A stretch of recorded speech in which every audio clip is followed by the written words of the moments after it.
Thank you. You may be seated. And counsel, you're welcome to remove your mask if you're comfortable.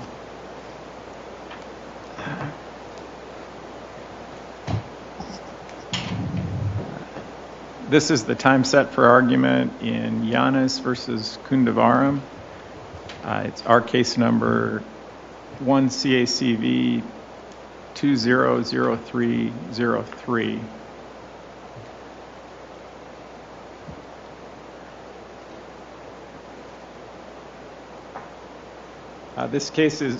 This argument will be recorded it's available on YouTube. We would ask that you, when you approach the podium for the first time, that you identify yourself and your client for ease of reference with people who are listening to the audio recording. Each side will have 20 minutes. Appellant will be responsible for reserving any time that you'd like for rebuttal. We have read the briefs. We've conferenced the case already. I think hopefully we're familiar with the facts and the issues. And with that, counsel, you may begin.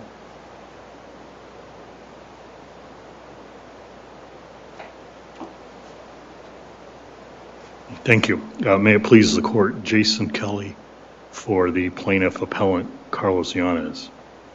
Is that booming loud? It sounds loud to me. Should I step back echo, a little? But I'm not sure what's causing the echo. Okay.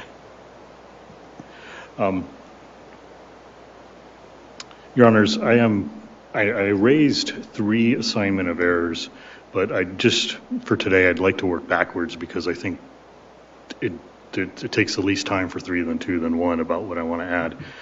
So as the third assignment of error, and I would agree you don't get here unless the court agrees with me on one of the first 2, but on the third assignment of error, the statutes provide rights and the rules enforce them. We've submitted in the briefings to the extent that Foster was properly decided back in 2006, the language in Rule 54 just isn't there anymore.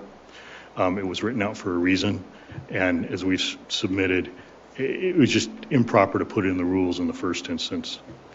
I'll move on to the second assignment. Before you do that, sure.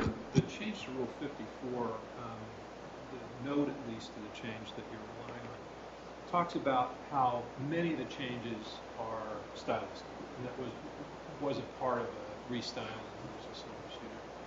That some were substantive, but the ones that are listed as substantive are not the change that you rely on. What are we to make? Well, the first thing we look at, Your Honor, I believe would be the change in the language. And I think the rule makers are aware that they took something out. And I don't think that's stylistic because, again, statutes create the rules, create the rights, and the rules merely enforce them. And we cited the 2001 case of Schroeder versus State Farm that said, under the statute, testifying expert witness fees are not recoverable. So I think it was just a mop-up. And I've briefed to the court to the extent the court believes that Foster is still good law despite the change in the language. I think I've briefed pretty well that this is a violation of the separation of powers.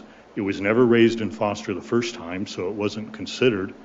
And I don't think a rule in a particular type of case can trump legislative enactment of the statute. Well, but I don't want to dwell too much on this because I know you have other points you talk about, but a rule can clarify what a statute means. It can put sort of flesh on the bones of the statute. Well, I'd agree with that, but this, I would submit to the court, this is not clarifying the statute. This is adding something that is not in the statute.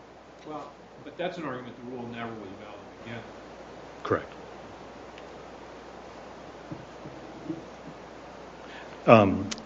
As to the second point,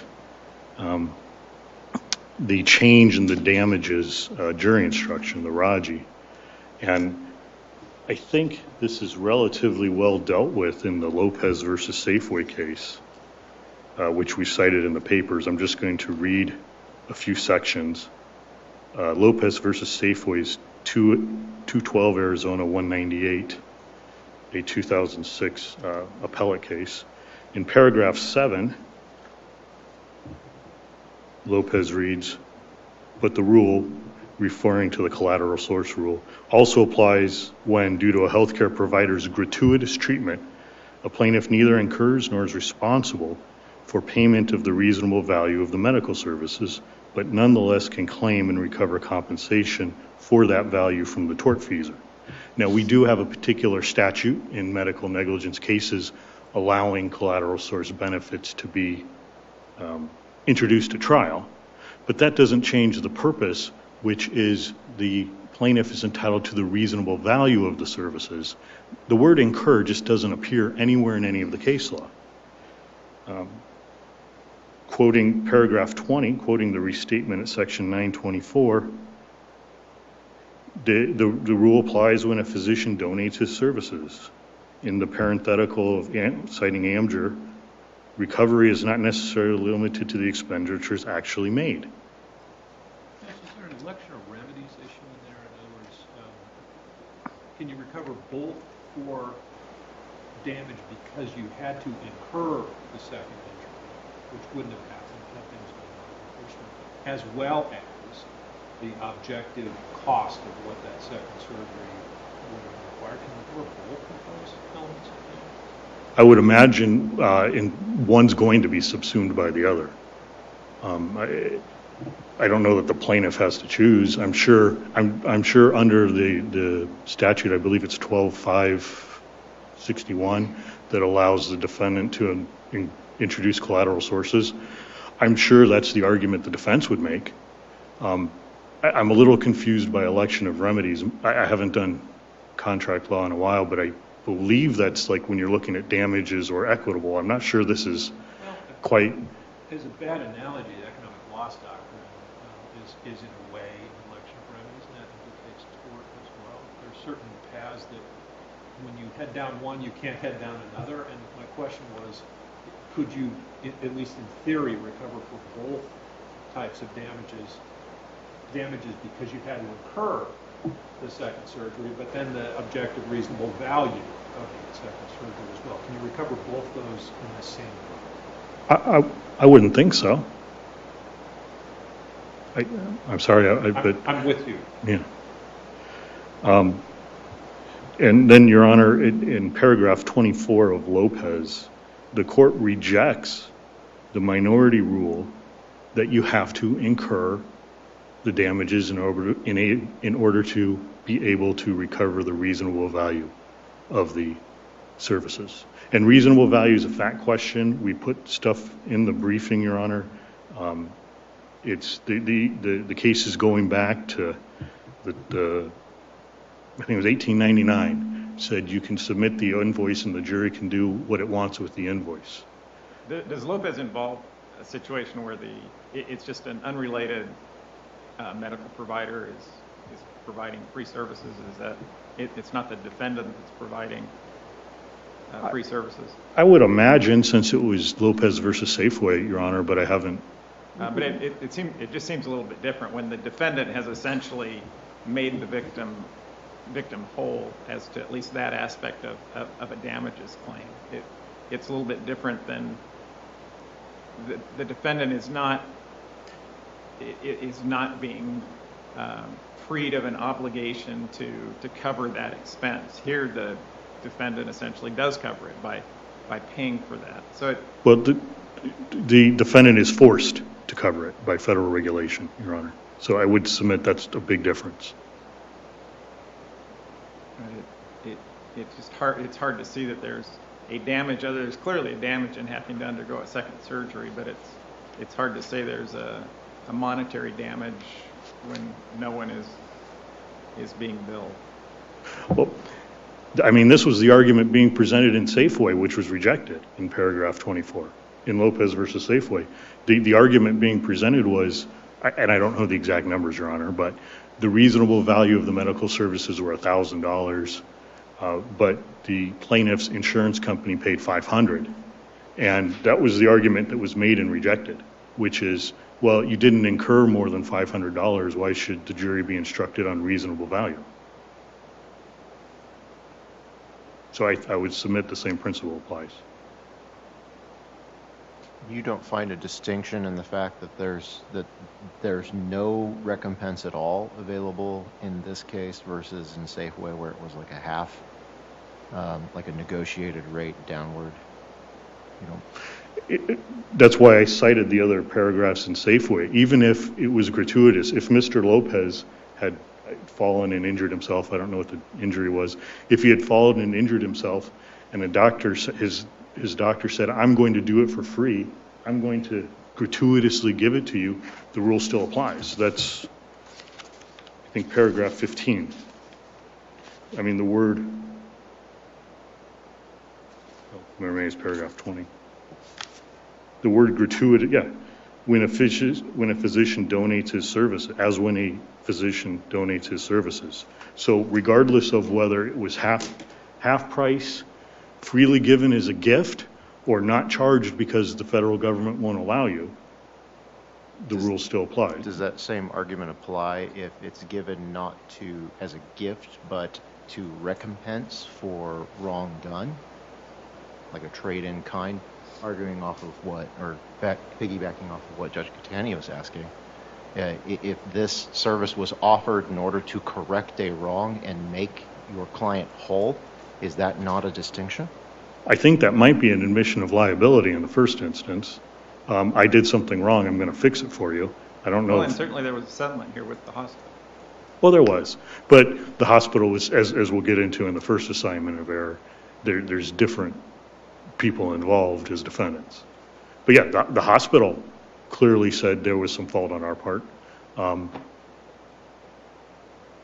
don't know that that's, I think I got a little off topic in my response And there. I would like to hear from you on the agency issue. And I know we've briefed it out, and I know the court's read it. I will point out, the defendant's testimony was, he was asked specifically, what's your oversight responsibility in regard to cutting the suture thread?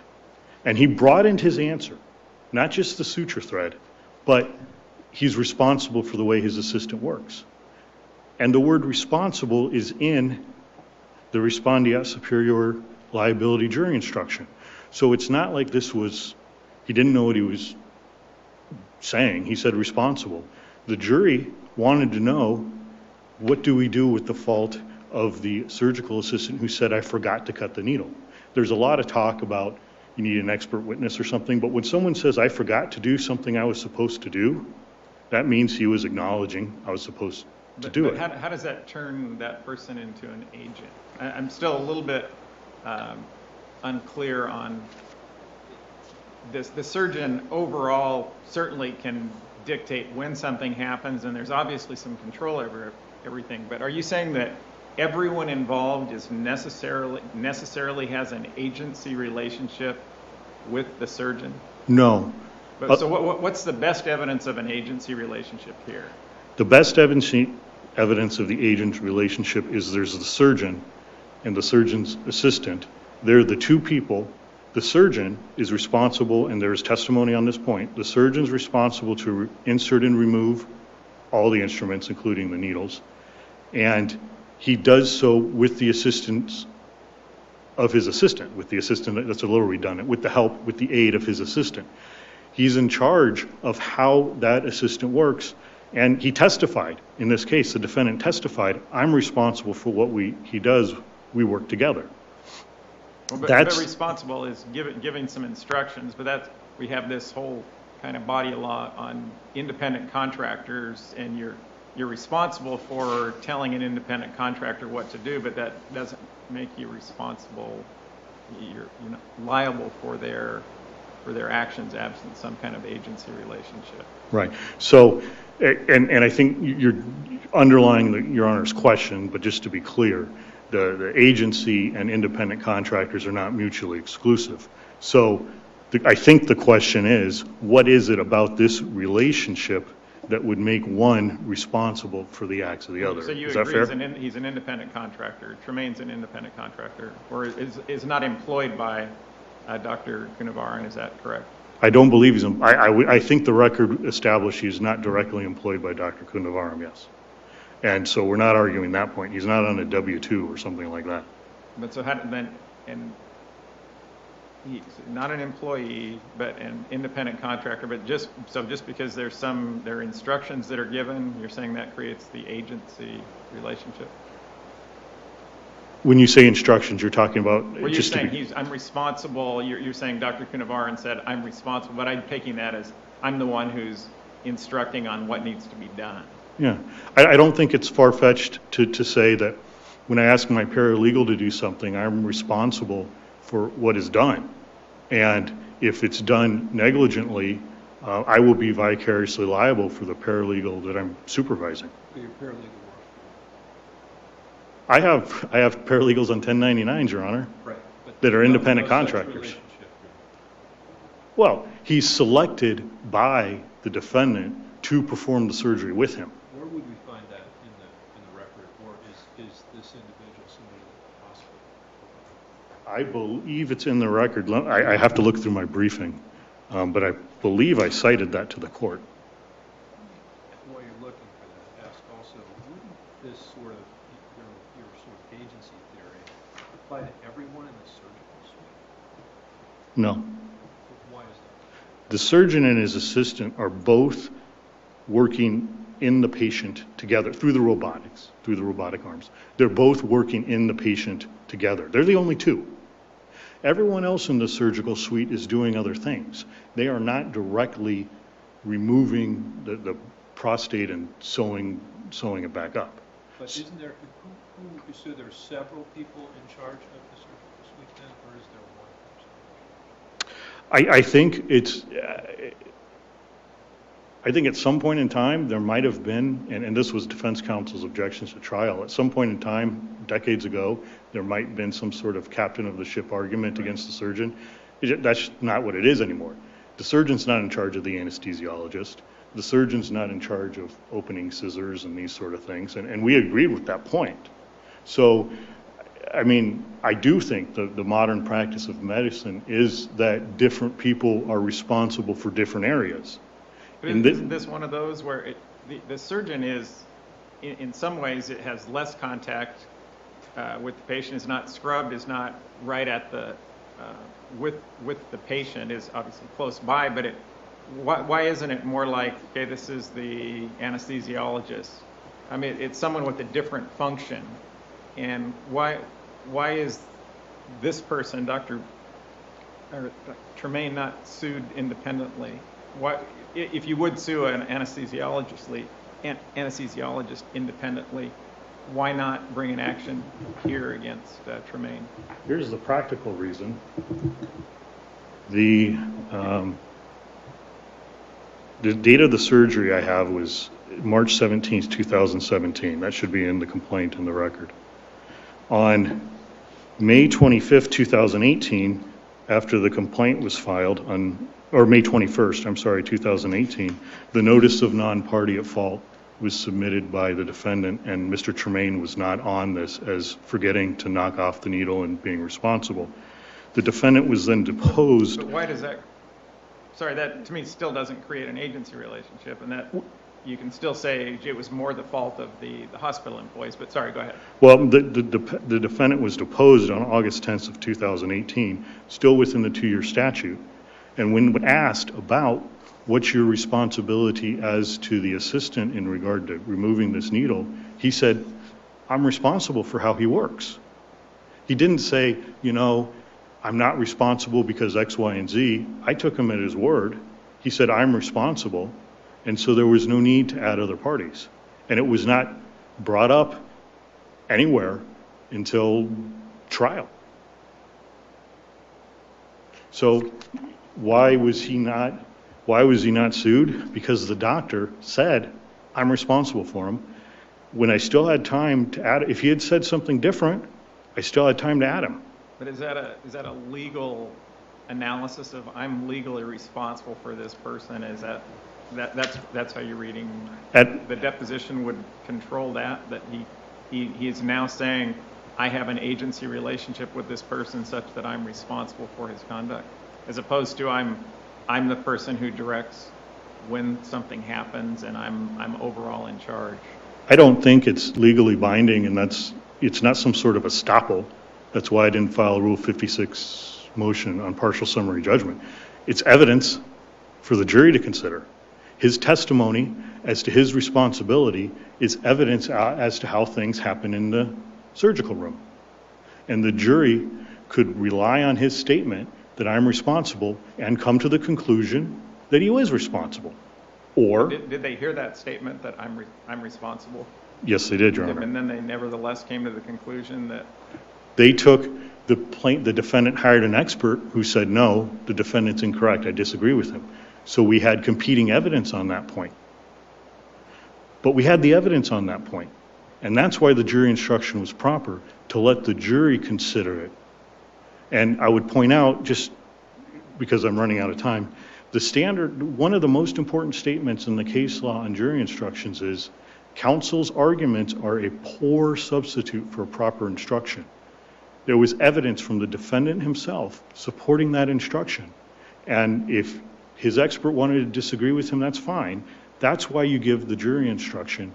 And that's why counsel's arguments are a poor substitute. So I guess I'll save my 12 seconds if I can. sir, we'll give you a minute. Thank you.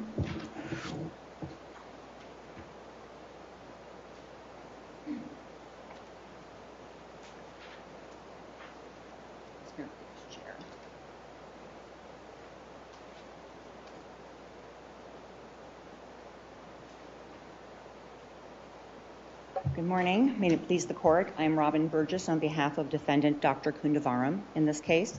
I'm not sure what order you'd like to go in, but we might as well start with where you just finished on the issue of the vicarious liability instruction and plaintiff's effort to try and create an agency relationship where one did not ever exist. I need to start by pointing out that in this case, plaintiff had the opportunity to sue whoever he wanted to. He obtained his medical records. The surgical assistant's name, Matt Tremaine, was in the record. It was typed. It wasn't unclear to read. It was readily available. And if plaintiff felt that all the folks that were involved with the surgery in question somehow fell below the standard of care, it was incumbent on the plaintiff and his counsel to sue, bring in the proper parties, and retain experts to support any claim against every one of the defendants that they intended to sue. And in this case, plaintiff's counsel throughout the trial made a strenuous point of precluding any evidence whatsoever that Matt Tremaine, the surgical assistant, fell below the standard of care. He made repeated objections, preemptive objections, to prevent me from asking any questions regarding what the standard of care would have required of the surgical assistant. There was not one iota of evidence that the assistant actually fell below the standard of care, and certainly not supported by the expert testimony required in Arizona to support that kind of a claim. I'm sorry, you were going to ask. Better understand that argument, because Mr. Tremaine was not a non-party at fault, right? Was not listed Correct. as a non-party at fault. Was not listed as a party. Correct. Right? So how the argument you're making, and you've heard appellant's counsel say, hey, we have an admission from the doctor, so we didn't need to join Mr. Tremaine because they were in an agency relationship.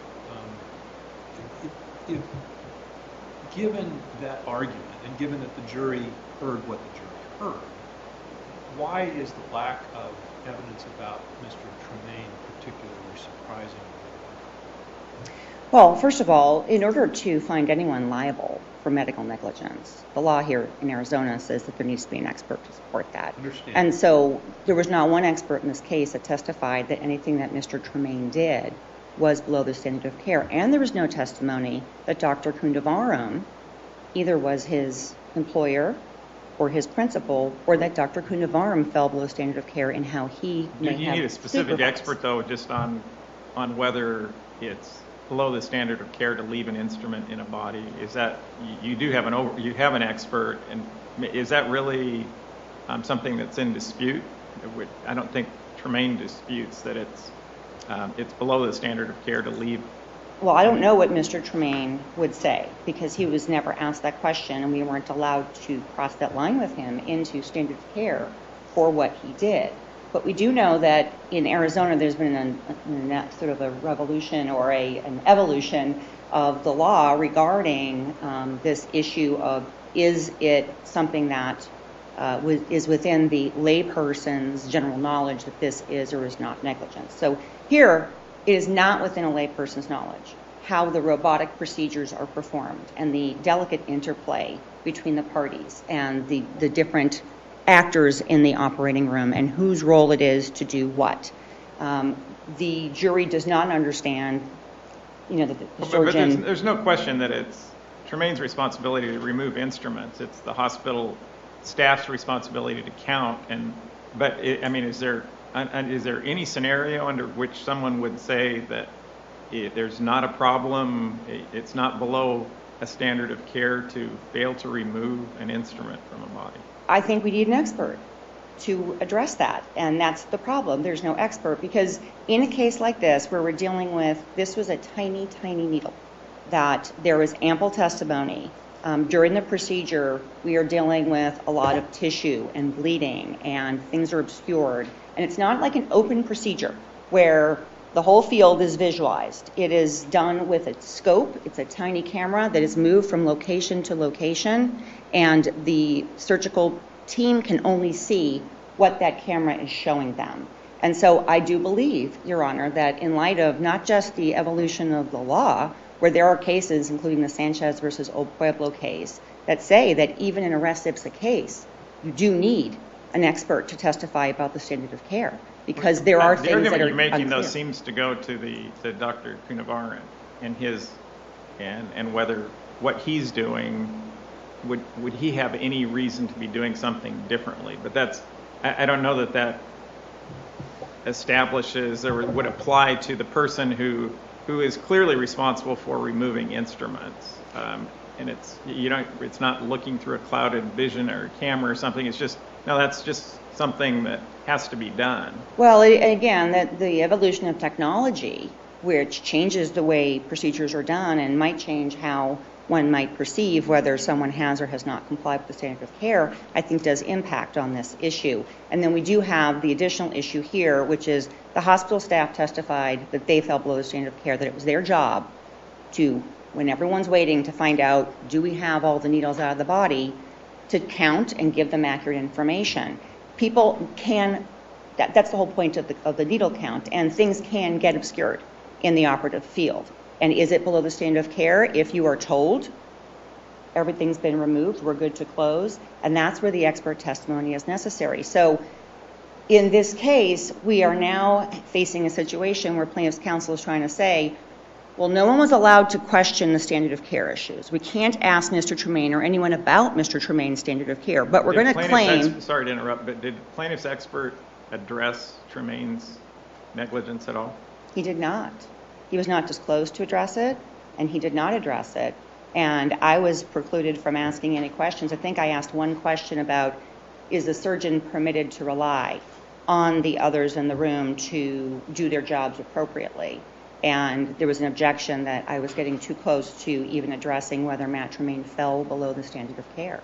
All of the argument before the court, and the judge specifically noted that there are no allegations that Matt Tremaine fell below the standard of care. So in this case, just to say, well, Matt Tremaine forgot to go back and remove it, therefore Dr. Kundavaram has to be found guilty of being below the standard of care.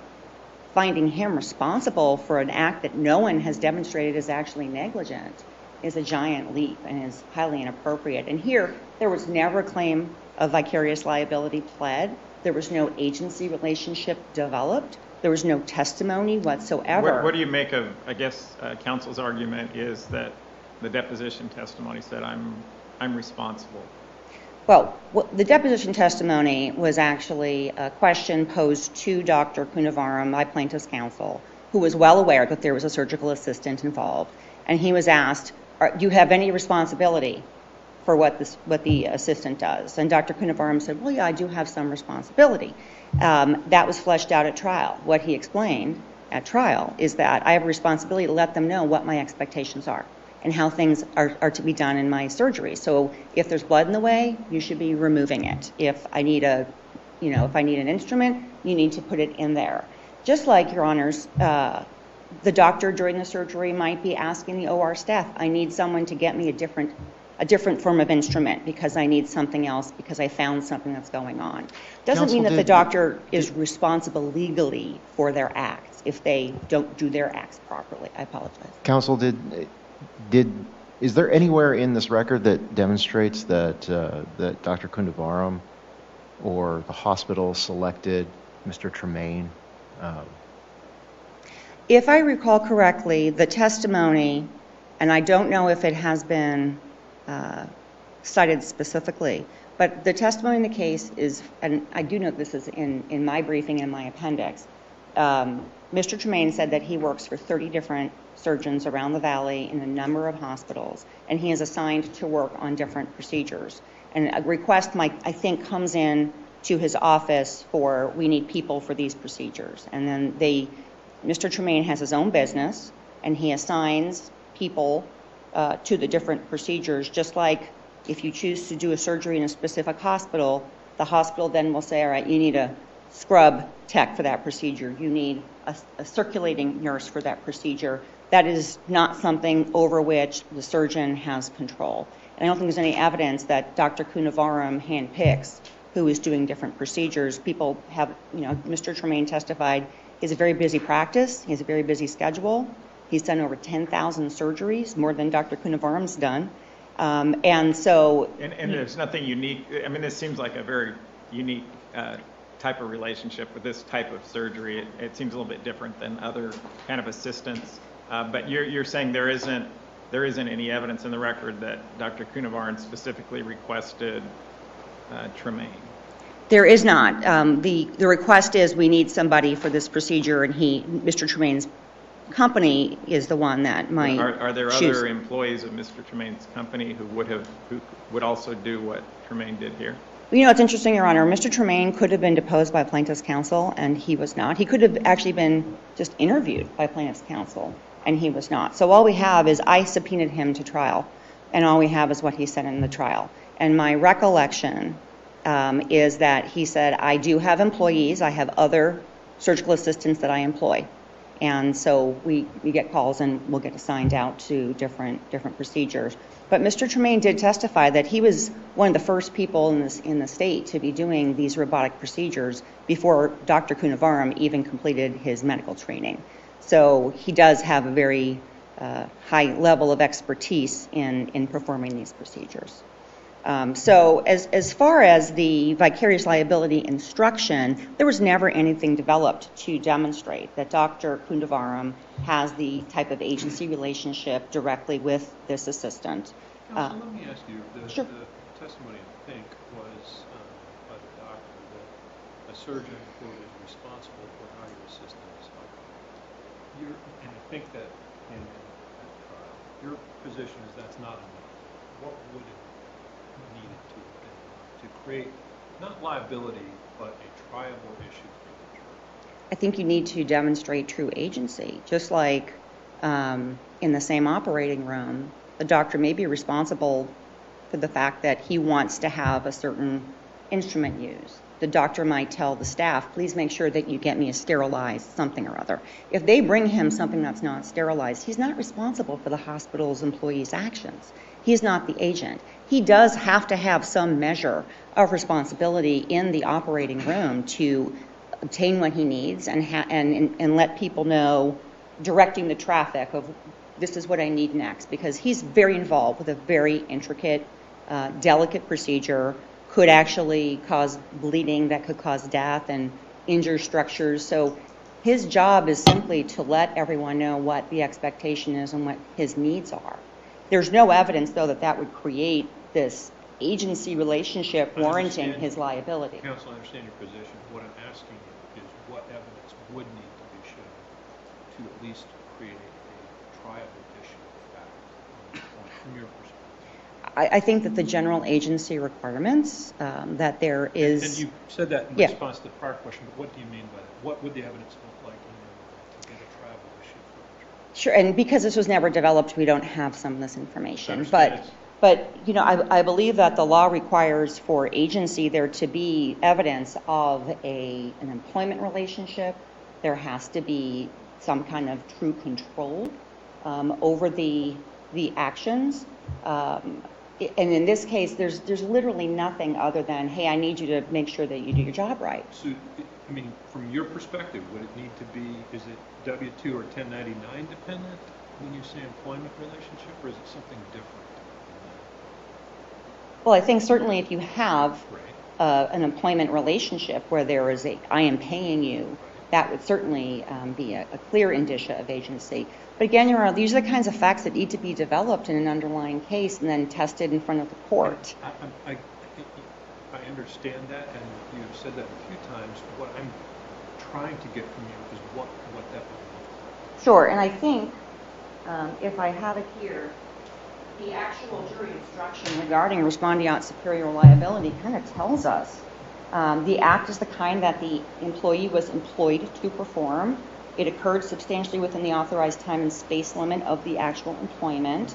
It was motivated to serve the employer. Those are the kinds of things that were never focuses on demonstrated. Employment, and I guess, is it your position that to be an agent, you have to be an employee? Well, the respondeat superior jury instruction actually can have modifications, the word agent instead of the word employee. So they would apply either way. But there are definitely a number of factors that this jury instruction requires that were never developed. And so it would have even been inappropriate based on the lack of any evidence to support the details of this jury instruction. I have 5 minutes. I'm happy to continue on the vicarious liability issue. But if there are questions regarding the other topics, I would like to make sure I I'd like to address hear them. from you regarding the expert witness fees. Okay. Why the rule change isn't dispositive on that issue. Okay. Well, first of all, the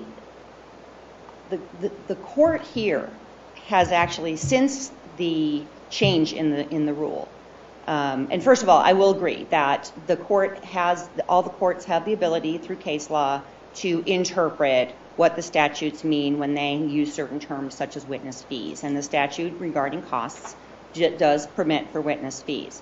And the rule allowed expert witness fees for testimony at the time of trial to be one of those fees that would be recoverable in a medical malpractice case. Medical malpractice is very has a lot of carve-outs, including the lack of the application of the collateral source rule. So it had a carve-out and no longer has a carve-out. Well, arguably, it does. This court has cited to the Foster case as recently as, I think, 2019 regarding expenses for witnesses. And the most recent Civil Rules Handbook still cites to Foster and states that expert witness fees are still recoverable as an element of cost.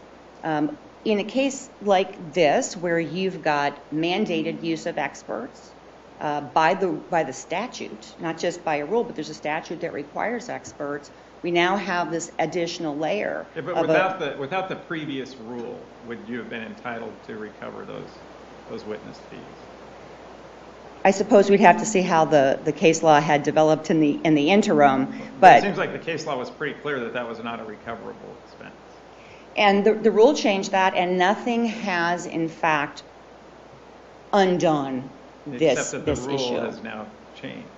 Yeah, and what's really interesting, and I think this has already come up, is that in the detailed discussion about what the rule changes entailed and what was done to them, there's silence as to why this piece has been sort of left out, and I would argue that it's because it has become such a basic part of what is recoverable in a medical malpractice case as far as a fee.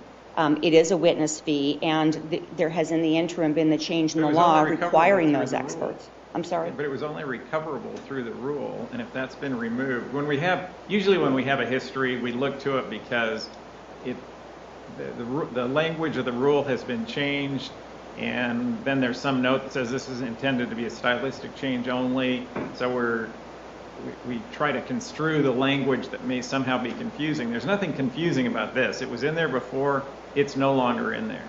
So it's hard to say there's not a clear substantive change. That wasn't stylistic, that was a substantive change. So I'm hard pressed to come up with a basis for saying they're awardable. Well, I think that there is some measure of precedential value to the Foster case, and in addition, that Foster has was been... applying a previous rule. Well, but it's been cited as recently as 2019 supporting expert fees. And on that particular issue, expert fees in a medical malpractice case, or just expert fees in Expert general? fees for attending trial and explaining that the fee for the attendance at trial. Right, but so that's just distinguishing. Under the old rule, you only got fees for your trial testimony and not for your pretrial deposition testimony. And to the extent somebody's concerned about whether there's a difference between those two, but that has no bearing now in terms of whether the trial testimony is recoverable in a medical malpractice case. The rule simply no longer provides for that. And again, I think I'm not even sure why the rule was changed. There was no discussion on that topic, but even the current Civil Rules Handbook that is used throughout the state does still cite to the Foster case and does still say that expert witness fees are recoverable in med mal cases for testimony at the time of trial. So, I mean, I suppose it is one of those issues, and I don't think that's going to overturn the underlying verdict in this case. It might make a change to just what the amount is. But I do believe that it is an area where we don't have any guidance since the rule was changed. And it certainly is one that is within your purview to address. I think there's ample reason why it could still be and should be an appropriate recoverable expense, especially in light of the fact that we've got a requirement that experts have to be used to testify in a medical malpractice case in order for the case to be able to go As a forward. practical matter, aren't experts required in other types of cases? I don't think that they're required, Your Honor. This is the only, But other than other engineering professional case, cases. Any claim against a professional. Any claim against a professional by Which is statute. broader than this. Correct, yes. But in those cases, you are literally required, not just by court order, but by statute, to have that kind of testimony.